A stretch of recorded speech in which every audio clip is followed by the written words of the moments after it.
டேஸ்டியான garlic butter chicken தான் நம்ம வந்து இன்றைக்கி பார்க்க போகிறோம்.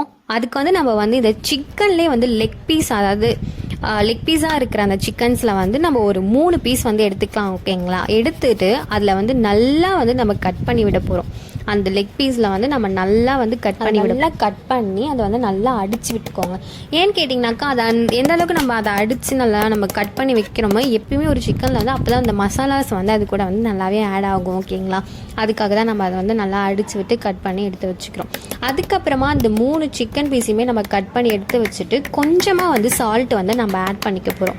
ஓகேங்களா? சால்ட் வந்து ஆட் பண்ணிவிட்டு அதுக்கப்புறமா நல்லா அது கூட கொஞ்சமாக வந்து பெப்பர் வந்து ஆட் பண்ணிவிட்டு நல்லா வந்து அதை நல்லா வந்து நம்ம பிசைஞ்சு விட்டுக்கணும். பிசைஞ்சு விட்டு ஆனால் அதுக்கப்புறமா தான் அந்த மசாலாஸ் எல்லாமே வந்து அது கூட வந்து ஆட் ஆகுன்றதுனால நம்ம வந்து நல்லா அதை வந்து பிசைஞ்சு விட்டுக்கணும். ஓகேங்களா? பிசைஞ்சு விட்டுட்டு அந்த 3 லெக் பீஸுமே எடுத்து வச்சுட்டு கொஞ்சமாக வந்து ஒரு பவுலில் வந்து நம்ம கார்ன்ஃப்ளவர் மாவு இருக்குது இல்லையா, அதை வந்து நம்ம கொஞ்சமாக வந்து பவுலில் வந்து நம்ம வந்து ஆட் பண்ணிக்கணும். ஆட் பண்ணிவிட்டு அதுக்கப்புறமா அந்த 3 சிக்கன் பீஸையும் அந்த பவுலில் எடுத்து போட்டு நல்லா வந்து நம்ம வந்து பிசைஞ்சு விட்டுக்கணும். ஓகேங்களா? நல்லா நம்ம வந்து முடிஞ்ச அளவுக்கு அந்த கார்ன்ஃப்ளவர் எல்லாமே வந்து அந்த சிக்கனுக்குள்ளே வந்து நல்லாவே ஆட் ஆகியிருக்கணும். ஓகேங்களா? அதுக்கப்புறமா அந்த 3 சிக்கன் பீஸையுமே நம்ம எடுத்து வச்சுட்டு ஒரு பேனில் வந்து ஆயில் விட்டுக்கோங்க. நார்மல் வந்து ரீஃபண்ட் ஆயில் தான் நாங்கள் விட்டுருக்கோம். ஓகேங்களா? அதில் வந்து நம்ம இந்த 3 சிக்கன் பீஸையுமே வந்து நல்லா வந்து ஃப்ரை பண்ணி எடுக்க போகிறோம். நல்லா முருக நீங்கள் வந்து ஃப்ரை பண்ணி எடுத்துக்கோங்க. நல்லா எந்த அளவுக்கு நம்ம முருக நம்ம ஃப்ரை பண்ணி எடுக்கிறோமோ அந்த அளவுக்கு அந்த மசாலா கூட ஆட் பண்ணி அந்த பட்டர் கார்லிக் சிக்கன் வந்து நீங்கள் சாப்பிடும் பொழுது ரொம்பவே நல்லா டேஸ்ட்டாகவும் நல்லாவே இருக்கும். அதனால தான் நீங்கள் வந்து நல்லா வந்து அதை வந்து ஃப்ரை பண்ணி எடுத்துக்கோங்க. ஓகேங்களா?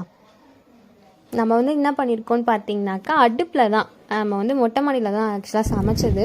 வந்து மொட்டை மாடியில் வந்து நல்லா ஜாலியாக சில்லுன்னு அப்படி அந்த வச்சதுக்கப்புறமா வந்து அந்த பேனில் வந்து நம்ம முருவலாக வந்து நம்ம அந்த சிக்கனை வந்து எடுத்துக்கிறோம். அதுக்கப்புறம் ஒரு பவுலில் வந்து கொஞ்சமாக பட்டரும் அதுக்கப்புறமா கார்லிக் கொஞ்சமாக வந்து அந்த கார்ன்ஃப்ளவர் மாதிரி நம்ம இதை எல்லாத்தையுமே போட்டுட்டு நல்லா வந்து மிக்ஸ் பண்ணி விட்டுக்கணும். ஓகேங்களா? மிக்ஸ் பண்ணி விட்டதுக்கப்புறமா கொஞ்சமாக வந்து தண்ணி ஊற்றிக்கோங்க. கொஞ்சமாக தண்ணி ஊற்றிட்டு நல்லா வந்து நம்ம வந்து அதை மிக்ஸ் பண்ணிக்கிட்டே இருக்கணும். முடிஞ்ச அளவுக்கு நல்லா மிக்ஸ் பண்ணி விட்டுட்டே இருங்க. ஓகேங்களா? ஏன்னா அது அந்த ஒரு மாதிரி திக்னஸாக அது வந்து வந்துருந்துச்சு.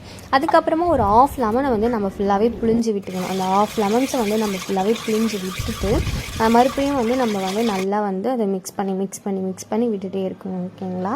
மிக்ஸ் பண்ணி விட்டுட்டு அதுக்கப்புறமா கொஞ்சமாக வந்து அதில் வந்து நம்ம என்ன ஆட் பண்ண போகிறோம்னு பார்த்தீங்கன்னாக்கா, சில்லி பவுடரும் சில்லி ஃப்ளெக்ஸும் அதுக்கப்புறமா வந்து சோயா சாஸுமே நம்ம வந்து ஆட் பண்ணுவோம். இதுக்கப்புறம் தான் நம்ம ஆட் பண்ணணும்னு நினைக்கிறேன். ஆமாம். அதுக்கப்புறம் மறுபடியுமே வந்து நல்லா வந்து நீங்கள் கிண்டி விட்டுட்டே இருங்க. ஓகேங்களா? நல்லா வந்து கிண்டி விட்டுட்டே இருந்து சோயா சாஸ் வந்து ஆட் பண்ணியாச்சு.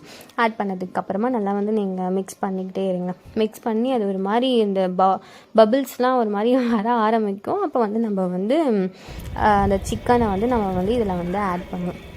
அந்த மாதிரி வந்து நம்ம நல்லா கிண்டி விட்டுட்டே முடிஞ்ச அளவுக்கு கிண்டி விட்டுட்டே இருங்க.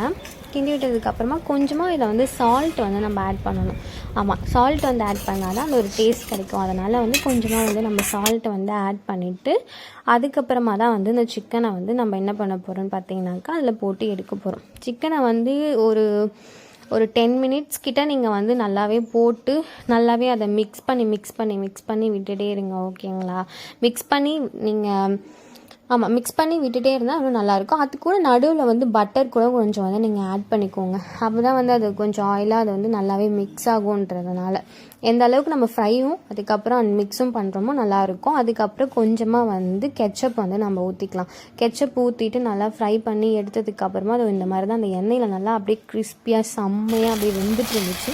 அந்த டைமில் வந்து நம்ம ஒரு பிளேட்டில் வந்து எடுத்து வச்சு சர்வ் பண்ணிக்கலாம். அதை வந்து மயோவில் வச்சு அதை மேலே லெமனை புழிஞ்சு சாப்பிட்டு பாருங்கள். சீரியஸாகவே சொல்லுவேன், ரொம்ப நல்லாவே டேஸ்டியாக நல்லா இருந்துச்சு. நீங்கள் வந்து கண்டிப்பாக அதை வந்து ட்ரை பண்ணி பாருங்கள். Must try. ஸோ வந்து இந்த மாதிரி வீடியோஸ்லாம் நீங்கள் பார்க்கணுன்னா இது வந்து லைக் பண்ணி சப்ஸ்கிரைப் பண்ணி பெல் பட்டனை வந்து கிளிக் பண்ணி வச்சுக்கோங்க. மீண்டும் நிறைய வந்து வீடியோஸ் உங்களுக்கு அப்லோட் ஆகும்.